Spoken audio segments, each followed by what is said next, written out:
Bismillahirrahmanirrahim. Alhamdulillahirrabbilalamin.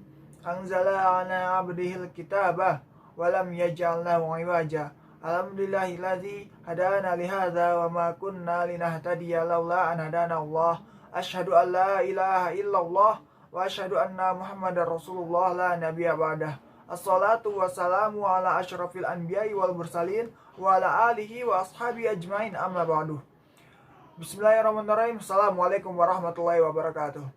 Alhamdulillah teman-teman yang dirahmati Allah Subhanahu wa taala, kita dapat sama-sama lagi belajar kembali, sama-sama bertafakuh fiddin lagi, dan alhamdulillahnya Allah masih memberikan kita kesempatan bagi diri kita untuk berubah menjadi pribadi yang lebih baik lagi.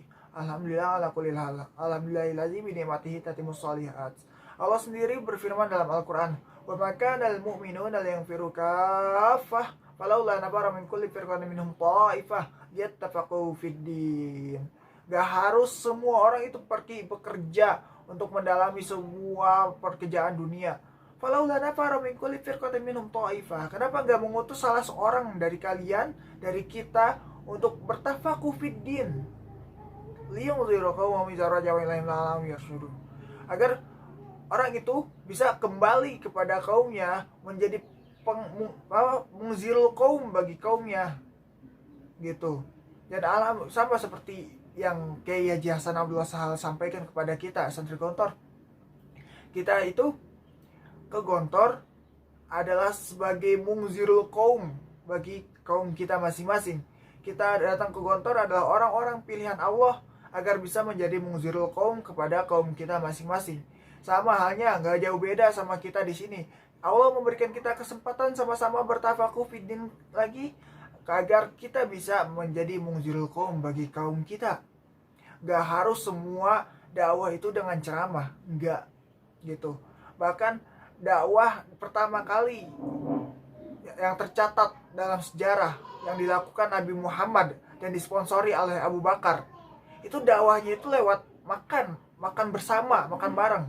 Dikumpulin keluarga-keluarga Rasulullah, ditanya siapa yang mau ngikutin agama saya, dan alim jawab saya mau kayak itu, yang lainnya menolak gitu.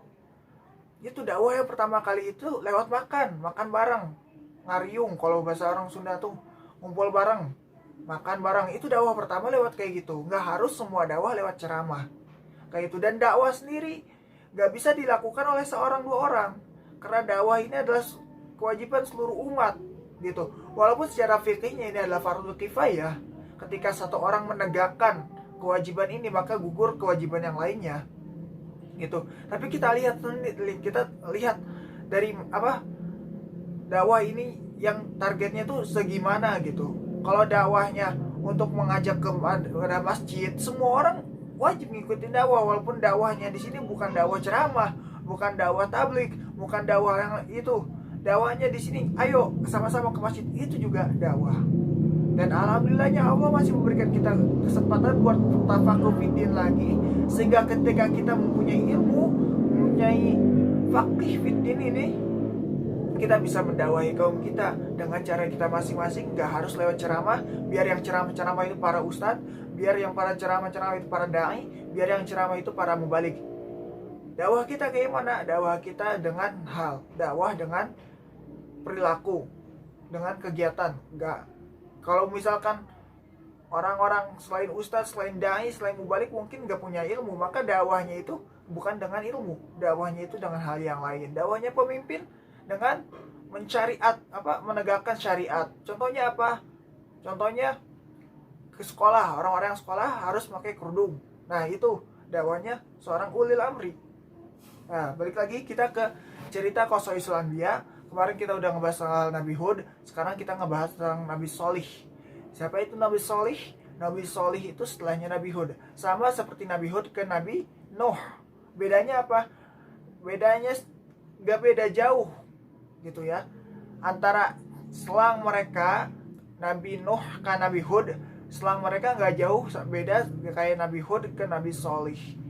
Nah, cuma kaumnya, siapa kaum Nabi Sholih? Kaum Samud. Mereka gak mengambil pelajaran sama sekali. Padahal antara rentang waktu mereka gak terlalu jauh. kisah-kisah mereka masih pada tahu, kisah-kisah Nabi Hud dan kaum Nabi Samud itu tahu persis. Nah, kayak kita ke Soekarno gitu ya, walaupun beda generasi tapi kan kita tahu bahwa yang terjadi zaman dulu tuh benar gitu. Nah, Nabi Solih itu diutus kepada kaum Samud. Kaum Samud ini adalah salah satu bangsa Arab. Arabnya Arab Arabia, Aribah, Arab Aribah, Arab yang terdahulu, ya. Jadi salah dari 4 rasul yang orang Arab itu, salah satunya Nabi Muhammad, lalu siapa lagi? Nabi Hud dan Nabi Solih. Nah, Nabi Solih ini orang Arab juga, tapi Arabnya orang Arab yang dulu. Orang Arab yang sekarang, Nabi dan Rasul yang dari Arab sekarang itu cuma Nabi Muhammad. Sisanya dari Bani Israel. Ya, Bani Israel mereka bukan kaum Arab ya. Beda silsilah nanti ya. Bahkan ketika Nabi Muhammad menyerukan kepada kaum Bani Israel, kepada kaum Yahudi di Madinah, Bani Israel ngomongnya kayak mana? Wahai Muhammad, apakah engkau dari kaum kami? Nah, ngerti nggak? Jadi maksudnya tuh setiap nabi itu diutus kepada kaumnya mereka masing-masing zaman dulu ya, gitu. Jadi ketika Nabi Muhammad diutus dari orang Arab, orang Yahudi ngomong, wahai Muhammad, apakah engkau dari kaum kami? Nah, itu karena beda kaum. Nah, gitu. Itu balik lagi ke Nabi Hud dari Nabi Solih dari kaum Samud. Nabi Solih ini adalah nabi yang bisa dibilang mendakwahi kaumnya itu dengan cara lemah lembut. Ya, sama seperti kaum yang terdahulu, nabi-nabi terdahulu. Ketika Nabi Solih mendakwahkan kaumnya, Nabi Solih juga mendapatkan hujatan, mendapatkan ancaman, mendapatkan kecaman dan lain sebagainya, didustakan. Sama seperti Nabi Muhammad, seperti nabi-nabi yang lainnya. Fa in kadzabuka faqad kuzibu rasulun min qablik. Kalau engkau didustakan wahai Nabi Muhammad, sesungguhnya rasul-rasul terdahulu juga didustakan. Nabi Solih didustakan. Emang kayak gitu. Ya. Sehingga sampai puncaknya, apa puncaknya? Para kaum Samud ini meminta kepada Nabi Solih agar didatangkan sebuah bukti yang nyata, sebuah mukjizat. Meminta dari sebuah batu, tolong keluarkan seekor unta betina yang lagi bunting, yang lagi hamil. Nah, kayak mana kelanjutannya? Kelanjutannya beneran keluar dari batu itu, keluar unta betina yang lagi hamil. Nah, segini dulu aja ya. Aktafi bihadza. Syukron. Wabillahi taufiq wal hidayah. Lastu bihasanan minkum wa lastu bi khairin minkum. Syukron. Wassalamualaikum warahmatullahi wabarakatuh.